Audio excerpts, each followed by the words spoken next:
Salam sejahtera tuan-tuan, puan-puan, baiklah berita sepenuhnya. Presiden UMNO Datuk Seri Dr. Ahmad Zahid Hamidi dilaporkan tetap mengambil tindakan walaupun pemimpin UMNO memberi amaran beliau tidak mengikut proses sewajarnya tentang isu pemecatan dan penggantungan. Desta yang memetik sumber berkata, 5 ahli Majelis Kerja Tertinggi MKT membantah keputusan Ahmad Zahid manakala 3 bersetuju dengannya dalam mesyuarat yang berlangsung pada Jumaat malam. Ahmad Zahid dalam ucapan pembukaannya membuat pengumuman mengenai pemecatan bekas ahli Parlimen Rembau Khairi Jamaluddin Abu Bakar dan menyenaraikan ahli yang digantung daripada parti. Bekas pengurusi perhubungan UMNO Negeri Selangor Tan Sri No Omar segera bangun dan meminta beliau dipecat daripada digantung selama 6 tahun. Ahmad Zahid kemudian membalas, kalau mau begitu jadilah, katanya.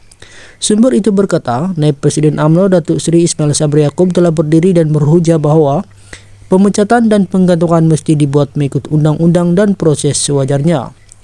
Kata Ismail Sabri, mereka yang tersedarai perlu diberi surat tunjuk sebab terlebih dahulu hak membela diri di hadapan lembaga disiplin dan kemudiannya rayuan kepada pengurusan sebelum MKT membuat keputusan. Ismail Sabri berkata, menggantung dan memecat pemimpin serta ahli UMNO tanpa surat tunjuk sebab adalah tidak adil, kerana mereka tidak dapat membela diri dan tidak tahu sebab dipecat. Beberapa ahli MKT lain termasuk Datuk Seri Ahmad Saberi Cek, Datuk Seri Bung Mokhtaradin dan Datuk Arman Azhar Abu Hanifah turut bersuara menyatakan ketidaksetujuan mereka kerana ia tidak mengikut proses yang sewajarnya seperti termaktub dalam perlembagaan UMNO. Mereka berhujah bahawa UMNO akan menanggung akibat kerana tidak mengikut proses yang sewajarnya dan ini seterusnya akan membawa kepada tindakan balas terhadap UMNO semasa pilihan raya apabila akar umbi mengundi sebagai protes. Datuk Seri Rizal Marikan merayu Ahmad Zahid untuk menunjuk belas kasihan kepada Khairi, jelas sumber itu. Akhbar itu turut memetik sumber lain yang mendakwa Ahmad Zahid secara teorinya mempunyai kuasa untuk menjadi autokratik di bawah perlembagaan UMNO.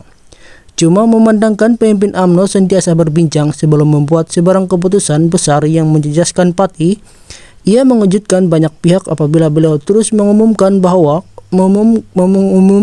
kepada MKT dan kemudian kepada orang ramai, kata sumber terbabit. Pada Jumaat, MKT memutuskan memecat No dan Khairi Jamaluddin kerana pelanggaran disiplin sewaktu pilihan raya umum ke-15 PRU 15. UMNO turut menggantung keahlian beberapa pemimpin lain selama 6 tahun seperti ahli Parlimen Sembrong Datuk Seri Hisamuddin Husin, bekas Ketua Penerangan Sahril Sufian Hamdan, Ketua UMNO Bahagian Tebrau Datuk Malizan Bujang dan bekas ahli Parlimen Jempol Datuk Seri Muhammad Salim Muhammad Sarif.